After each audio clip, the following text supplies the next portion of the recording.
மேலே ஒரு பதிவு போடுறேன். என்ன ஆச்சுன்னா, நேற்று விஜய் பிறந்தநாள் அதுவுமா ஒரு சின்ன பையன் கையில் இப்படி இது வச்சுட்டு கல் வச்சுட்டு உடைக்கிறதுக்கு ட்ரை பண்ணுறான். அதை அப்படியே ட்ரை பண்ணிடலாம். அவன் கையில் இந்த மண்ணெண்ணெய் கிரோசினை மண்ணெண்ணெய் ஊற்றி நெருப்பு பற்ற வச்சு கை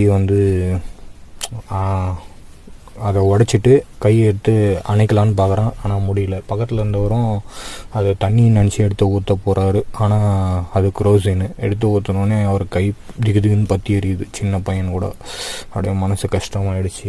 விஜய் பிறந்தநாளே கொண்டாடாதீங்க, எனக்கு எதுவுமே செய்யாதீங்க, அதோட வேறு யாருக்குன்னா நல்லது செய்யுங்க அப்படின்னாரு. இவங்க தேவையில்லாத ரசிகர் மன்றம் சார்பில் எதனா ஒன்று பண்ணி அவர் பேரை கெடுக்கிறதுக்குன்னு இருக்காங்க பொழுது. அவர் கையை அணைக்க போய் ஸ்டேஜ் ஃபுல்லாக நெருப்பாகிடுது. அதுக்கப்புறம் அது நியூஸ் ஸ்ப்ரெட் ஆகிடுது. ஓகேங்களா.